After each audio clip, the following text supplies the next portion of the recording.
ചെല്ലുന്നിറങ്ങിയിട്ട് പിന്നെ അങ്ങോട്ട് വനമാണോ? വഴിയില്ല. നമുക്ക് പോകാൻ പറ്റത്തില്ല അങ്ങോട്ട്. ഇല്ല, 2 വീലർ പോകത്തില്ല. ആനയും കരടിയും എല്ലാം ഉണ്ടല്ലേ? പോകത്തില്ല. ഗ്രീൻ മീഡിയ വിഷൻ ചാനലിന്റെ വനക്കാഴ്ചകൾ മഴക്കാലത്തും ഇങ്ങനെ നടന്നുകൊണ്ടിരിക്കുകയാണ്. അപ്പോൾ ഇന്നും അടങ്ങിയൊന്നും ഇരിക്കുന്നില്ല കേട്ടോ. നിങ്ങൾ അടങ്ങിയിരുന്ന് വീട്ടിലിരുന്ന് വിരൽത്തുമ്പിൽ ഈ കാഴ്ചകൾ കാണുക. എല്ലാ കാഴ്ചകളും നിങ്ങൾക്ക് എത്തിക്കണം. പല റിസ്ക് ഉള്ള സ്ഥലങ്ങളൊക്കെ ഉണ്ട്, അതുകൊണ്ട് എല്ലാവർക്കും പോകാൻ പറ്റില്ല. വനത്തിലൊക്കെ നല്ല മഴ പെയ്യുകയാണ്. വനപാതയിലെല്ലാം കുഞ്ഞു കുഞ്ഞു അരുവികൾ, അതുപോലെ വെള്ളച്ചാട്ടങ്ങൾ എന്ന് വേണ്ട പഴയ തടികളൊക്കെ ദ്രവിച്ചു അടുത്തതിന് വളമായി മാറും എന്ന് പറയുന്നുള്ള വനത്തിന്റെ ഒരു ചിട്ടയാണ് അതൊക്കെ.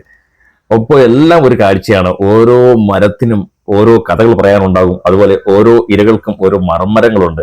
എന്ന് വെച്ചാൽ വനത്തിലൊക്കെ വലിയ മരങ്ങൾ, ആഞ്ഞിലി, സൂപ്പർ ആഞ്ഞിലിത്തറിയാണ് കേട്ടോ. ഇതൊക്കെ വീണിട്ട് വനംവകുപ്പ് മുറിച്ച് കൊണ്ടുപോകാനിട്ടിരിക്കുകയാണ്. ലേലം പിടിച്ച് കിട്ടും. അടുത്ത വെള്ളച്ചാട്ടങ്ങളൊക്കെ എന്ന് പറഞ്ഞാൽ കുഞ്ഞു കുഞ്ഞു വെള്ളച്ചാട്ടങ്ങൾ ഇങ്ങനെ വനത്തിലിങ്ങനെ ആക്റ്റീവായി. നേരത്തെ നമ്മൾ വരുമ്പോൾ ഈ വഴിയിലൊന്നും ഒന്നും കാണാനില്ലായിരുന്നു, ഉണക്കടിച്ച് കിടന്നാണ്. അതല്ലേ, അടിപൊളി വെള്ളച്ചാട്ടങ്ങളാണ്. അപ്പോൾ കുഞ്ഞ് അരുവികളും കാഴ്ചകളും പച്ചപ്പിന്റെ കേദാരവുമായ ഭൂമിയിൽ കൂടിയുള്ള യാത്രയാണ് ഇത്. ചാലിയേക്കര വഴി അച്ചൻകോവിൽ വഴി പോകുന്ന റൂട്ടാണ്. ഏതായാലും നമ്മുടെ ചെറുകടവ് വാലമൊക്കെ വഴി വരുമ്പോൾ നമുക്ക് അത്യാവശ്യം നല്ല കാഴ്ചകളൊരു മനോഹരമായൊരു വനപ്രദേശമാണ് കേട്ടോ. ഈ ചാലിയേക്കര വഴി നമ്മുടെ ചെറുകടവ് വഴിയൊക്കെ ഉള്ള അച്ചൻകോവിൽ യാത്ര എന്ന് പറയുമ്പോൾ നമ്മുടെ മനസ്സിനെ വല്ലാതെ ഇഷ്ടപ്പെട്ടു പോകുന്ന കാഴ്ചകളുള്ള സ്ഥലമാണ്. നിങ്ങളും വല്ലപ്പോഴും ഒക്കെ ഒന്ന് പോകണം. ഇപ്പം പോകാൻ പറയുന്നില്ല. ഇപ്പം നിങ്ങൾ കാഴ്ചകൾ കാണുക. മരവും വള്ളിയും അതുപോലെ തന്നെ വള്ളിപ്പടർപ്പുകളുടെ ഒരു കൂട്ടവും. പിന്നെ എന്താ ഈ വനചാരുത എന്ന് പറയുന്ന ഒരു വ്യത്യസ്തമായ അനുഭവമാണ്. അത് അനുഭവിച്ചറിയുക തന്നെ വേണം.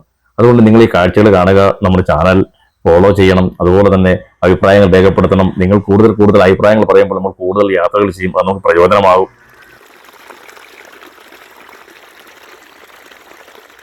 കാടിനുള്ളിലെല്ലാം നല്ല മഴ പെയ്ത് ചതുപ്പുകളായി തുടങ്ങി. അതിന്റെ വെള്ളച്ചാട്ടങ്ങളും നീരൊഴുക്കും ഒക്കെയാണ് ഈ കാണുന്നത്. വനപാതയിൽ കൂടി ഒറ്റയ്ക്ക് യാത്ര ചെയ്യുമ്പോൾ വീഡിയോ എടുക്കാൻ ആരും ഇല്ലാത്തതിന് ഞാൻ ഒരു കൈ കൊണ്ട് വീഡിയോ എടുക്കുകയാണ് നിങ്ങളെ കാണിക്കാൻ വേണ്ടി. വീണ്ടും അടുത്ത കുറച്ച് അരുവികൾ ഇങ്ങനെ തനിയെ രൂപം കൊള്ളുന്നതാണ് കേട്ടോ. ഇത് വനത്തിൽ നിന്നും ആ മഴക്കാലമാകുമ്പോൾ അരുവികൾ ഇങ്ങനെ രൂപം കൊള്ളുന്നതേ. ആനകൾ ചവിട്ടി ഇറങ്ങിപ്പോയിക്കുന്ന കാഴ്ചയുണ്ട്. ഇന്നലെ രാത്രി കൂടി ആന വന്നതാണെന്ന് തോന്നുന്നു. കറക്റ്റായിട്ട് ചവിട്ടിൻ്റെ പാടാണ്. ആനകളെ ഇതിലൂടെ കയറി ഇറങ്ങിപ്പോകുന്ന സ്ഥലമാണ്. അവർ താഴെയൊക്കെ സെറ്റിൽമെന്റുകളും താമസക്കാരും ഒക്കെ ഉണ്ട്. വനമാകുമ്പോൾ അങ്ങനെയാണ്, താമസക്കാർ കാണും, വന്യമൃഗങ്ങളും കാണും. രക്ഷയില്ല കേട്ടോ മഴ സമയത്തെ കാടിൻ്റെ ഒരു ആംബിയൻസ്. ഇപ്പോൾ എല്ലാ സ്ഥലത്തും റോഡിലും ഈ വനപാതയിലെല്ലാം നീരൊഴുക്കാണ്. കുഞ്ഞു കുഞ്ഞു അരുവികളിങ്ങനെ. ഈ നിങ്ങൾക്ക് പിന്നിൽ സൗണ്ട് കേൾക്കുമ്പോൾ തന്നെ അറിയാം വനത്തിൽ മൊത്തം അടിപൊളിയായിട്ട് വെള്ളച്ചാട്ടങ്ങൾ, കുഞ്ഞു കുഞ്ഞു വെള്ളച്ചാട്ടങ്ങളൊക്കെ ഇങ്ങനെ ആയിട്ടുണ്ട്. വലിയ വെള്ളച്ചാട്ടങ്ങളും ഉണ്ട് കേട്ടോ. ഉള്ളിലോട്ട് കയറാൻ പറ്റില്ല. എന്തെങ്കിലും മഴ പെയ്തു തുടങ്ങി.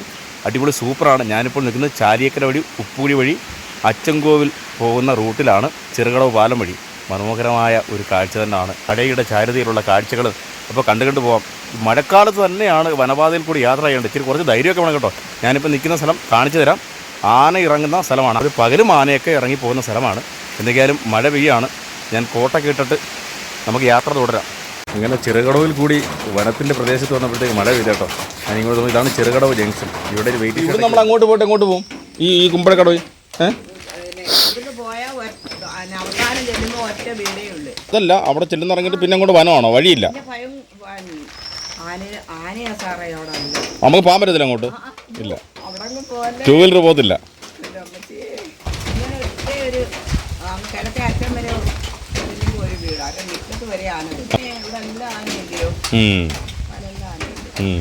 ചേച്ചിയുടെ കൂടെ ഏതാ? ഇത് ചെറുകടവ്. അതും കുമ്പളക്കടവെന്നല്ലേ? കുമ്പളക്കടവ്. ആ അവിടെ ആനയും കരടിയും എല്ലാം ഉണ്ടല്ലേ? പോകത്തില്ല. പകലും പോവില്ല.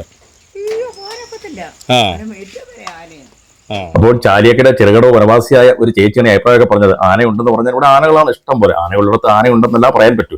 ആടുണ്ടെന്ന് പറഞ്ഞിട്ട് കാര്യമില്ല. അപ്പോൾ വാർത്തയൊക്കെ കണ്ടിട്ട് ധാരാളം ആൾക്കാർ ഇതുവഴി വരുന്നുണ്ട്. അവർ കണ്ടുപോട്ടെ. കൊല്ലക്കാർക്ക് വനത്തിന്റെ കാഴ്ചകൾ ആസ്വദിക്കാൻ അവരുടെ നാട്ടിലല്ല പറ്റൂ. അപ്പോൾ ഇനിയും മനോഹരമായ യാത്രാ കാഴ്ചകളുമായി വീണ്ടും ഗ്രീൻ മീഡിയ വിഷൻ ചാനൽ നിങ്ങളുടെ വിരൽത്തുമ്പിലേക്ക് എത്തും.